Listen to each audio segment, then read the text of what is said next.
Hello friends, आज हम यहाँ पे डिस्कस करने जा रहे हैं कि दुनिया में कितने तरीके से लीगल तरीके से पैसे अर्न किए जाते हैं। Means how many ways to earn money by legal ways. Okay, तो इस कंसेप्ट को अच्छी तरीक़ा से डिस्क्राइब किया गया है रॉबर्ट टी कियोसाकी के द्वारा। ओके, तो आज के टाइम में मैं बात करूँ कि रॉबर्ट टी कियोसाकी कौन है, तो उनके बारे में मैं बात करूं तो दुनिया का best selling book cash flow quadrant उनके द्वारा लिखा गया है, जो अमेरिका के एक्स प्रेसिडेंट डोनाल्ड ट्रंप के फाइनेंशियल एडवाइज़र रह चुके हैं। ओके, तो उनका नाम है Robert T Kiyosaki. Okay, Robert T Kiyosaki. उनके द्वारा ये कंसेप्ट थ्योरी को दिया गया है कि जो दुनिया में लीगल तरीके से अर्न करने के केवल 4 वेज हैं। ओके, तो क्या क्या वेज हैं, सबसे पहले डिस्कस करते हैं। इस कंसेप्ट का नाम है ESBI। ओके, इस कंसेप्ट का नाम दिया गया है ESBI। ओके, तो यहाँ पे हम ESBI एक ग्राफ के माध्यम से समझने की कोशिश करते हैं आखिर ये होता क्या है। ओके, तो ESBI कंसेप्ट को हम लोग दोस्त ग्राफ के माध्यम से समझने की कोशिश करते हैं। E स्टैंड फॉर होता है employ, and S stand for होता है self employ, B stand for होता है businessman, and I stand for होता है इन्वेस्टर। ओके, तो ये जो ग्राफ दिया गया है, इस ग्राफ को 1 बाय 1 करके एक्सप्लेन करेंगे कि आखिर ESBI कंसेप्ट में किस तरीक़ा से कैश का फ्लो होता है। ओके, तो 1 बाय 1 करके ग्राफ में डिस्कस करते हैं। यहाँ पे मैं डिस्कस करूँ, एम्प्लॉय वो लोग होते हैं जिनके पास जॉब होता है। ओके, और सेल्फ एम्प्लॉय वो लोग होते हैं जिनके पास छोटे बिजनेस होते हैं, जैसे डॉक्टर्स, इंजीनियर्स और भी जो नौकरी पेशा से यानी एक से ज़्यादा जहाँ पे लोग वर्क करते हैं वो सेल्फ एम्प्लॉय कहलाते हैं, जिसके ऑन जॉब होते हैं। ओके, एंड बिजनेस ऑनर वो लोग होते हैं जो सिस्टम को क्रिएट करते हैं, जिन्होंने सिस्टम बना रखा है एंड उसके अंतर्गत उनको अर्निंग होती हो। ओके, उसे बिजनेसमैन बोला जाता है, बिजनेस ऑनर बोला जाता है। इन्वेस्टर वो लोग होते हैं जो पैसे से पैसे कमाते हैं। ओके, तो इस ग्राफ में डिस्कस किया गया है।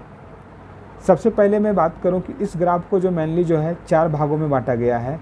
ओके, तो आखिर पैसे अर्न करने के जो मेनली जो तरीके होते हैं, दुनिया में दुनिया में कहीं से भी पैसे कमाए, ये 4 तरीके के अंतर्गत ही आएंगे। ओके, यहाँ पे एम्प्लॉय वो लोग होते हैं जिनके सोर्स ऑफ इनकम केवल एक होते हैं। ओके, जिनका जो टाइम के बदले मनी अर्न करते हैं, जितना वो टाइम देंगे उसके अकॉर्डिंग वो मनी अर्न कर पाएंगे। जो आज के टाइम में उसके इकोनॉमिक्स अनस्टेबल होते हैं, कोई उनकी इकोनॉमिक स्टेबल नहीं होती है, और ये एम्प्लॉय लोग का माइंडसेट हमेशा ऑलवेज चाहते हैं कि वो वीकेंड में मूव करे, वीकेंड में घूमे, वीकेंड में कहीं जाएं। वो हमेशा फोकस करेंगे अपने ज़रूरत की चीज़ों को पूरा करने के लिए। एम्प्लॉय कैटेगरी में ऑलवेज यहाँ पे क्या होती है, कंपटीशन होती है। यहाँ पे ऑलवेज फोकस किया जाता है, कंपटीशन पे फोकस किया जाता है। यहाँ पे किसी के अंडर में काम करना होता है। ओके, तो अब हम लोग मूव करते हैं सेल्फ एम्प्लॉय के तरफ, जहाँ पे अपने टाइम को मल्टीप्लाई किया जाता है, जहाँ से एक से ज़्यादा लोग वर्क करते हों। ओके, तो वहाँ पे टाइम के मल्टीप्लाई के साथ साथ मनी का भी मल्टीप्लाई होता है।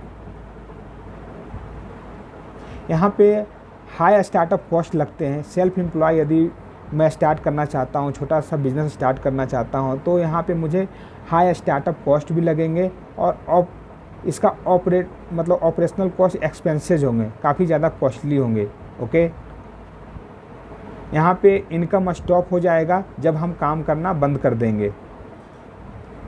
यहाँ पे स्ट्रेस, यहाँ पे काफ़ी ज़्यादा टेंशन भी होती है क्योंकि हम ही को सारा चीज़ मैनेज करना होता है।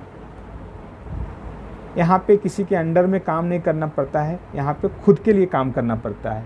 ओके, इसीलिए इस कैटेगरीज को सेल्फ एम्प्लॉय बोला गया है। अब यहाँ तीसरे कैटेगरी के तरफ मूव करेंगे। तीसरे कैटेगरी में तीसरे कैटेगरी में बात किया गया है बिजनेस ऑनर। तो आज के टाइम में बिजनेस ऑनर वही लोग होते हैं। आज के टाइम में बिजनेस ऑनर की मैं बात करूं तो जो हार्ड वर्क के साथ साथ वो क्या करते हैं, स्मार्ट वर्क करते हैं। ओके, जो ऑलवेज फोकस करते हैं, सिस्टम क्रिएशन पे फोकस करते हैं। आज के टाइम में जो ज़्यादा जो एक स्टेबल सिस्टम क्रिएट करेंगे उनका कैश फ्लो ऑलवेज होता रहेगा। यहाँ पे क्या होता है, सिस्टम वर्क करता है तो हम पैसे कमाने लगते हैं। ओके, यहाँ पे टाइम लेवरेजिंग के साथ साथ मनी का भी लेवरेजिंग होता है। जितना ज़्यादा हम टाइम को लेवरेज करेंगे उतना ज़्यादा हमारा क्या होगा, मनी का लेवरेजिंग होगा। और यहाँ पे हाई रिस्क भी होती है। ओके, अब मैं यहाँ फोर्थ कैटेगरी के बारे में बात कर रहा हूँ। फोर्थ कैटेगरी जो होती है इन्वेस्टर होती है। तो इन्वेस्टर वो लोग होते हैं जो पैसे से पैसा कमाना चाहते हैं। ओके, मतलब ये लोग जो होते हैं स्टॉक मार्केट में इन्वेस्ट करना चाहते हैं, म्यूचुअल फंड्स में इन्वेस्ट करना चाहते हैं। मतलब ये लोग जो होते हैं पैसे से पैसा अर्न करना चाहते हैं। यहाँ पे बहुत ज़्यादा रिस्क होती है। ओके, जो एवरेज पीपल होते हैं उनके लिए काफ़ी बड़ी रिस्क होती है। यहाँ पे पैसे काम करते हैं, मतलब यहाँ पे हमारा मनी वर्क करता है तो हमें अपने आप क्या होती है, इनकम होती है। यहाँ पे मुझे काम करने की रिक्वायरमेंट नहीं होती है। ओके, एक बार मैंने पैसे इन्वेस्ट कर दिए तो ये सिस्टम ऑटो पायलट में रन करते रहेगी। तो ये होते हैं 4 तरीके पैसे लीगल तरीके से पैसे अर्न करने के। ओके, आज के टाइम में मैं ESBI के बारे में बात करूँ तो यहाँ पे यदि मैं पॉपुलेशन की बारे में बात करूँ तो पॉपुलेशन जो है इस साइड सबसे ज़्यादा पॉपुलेशन है, यानी 95% लोग इस साइड रहते हैं। केवल 5% लोग B और I के साइड होते हैं। ओके, तो यहाँ पे मैं मनी से रिलेटेड बात करूँ तो केवल 95% लोग केवल 3% मनी को एक्यूपाई करते हैं और 5% लोग जो होते हैं 97% मनी को एक्यूपाई करते हैं। ओके, तो आखिर इतना बड़ा डिफरेंस यहाँ पे क्यों आता है? ओके, तो यहाँ पे इतने बड़े डिफरेंस का आने का बहुत सारे रीजंस हैं। ओके, तो ऑलवेज इस साइड के लोग यानी E और S साइड के लोग ऑलवेज वर्क करते हैं इंस्टेंट ग्रेटिफिकेशन पे। Okay, instant gratification instant gratification वो चीज़ होता है जैसे कि आज के टाइम में मैं काम करता हूँ तो मुझे तुरंत पैसा चाहिए। जैसे जॉब वाले 1 महीने काम करेंगे तो उनको 1 महीने का सैलरी चाहिए, वो वेट नहीं करेंगे 2 महीने 3 महीने का। बट मैं बात करूँ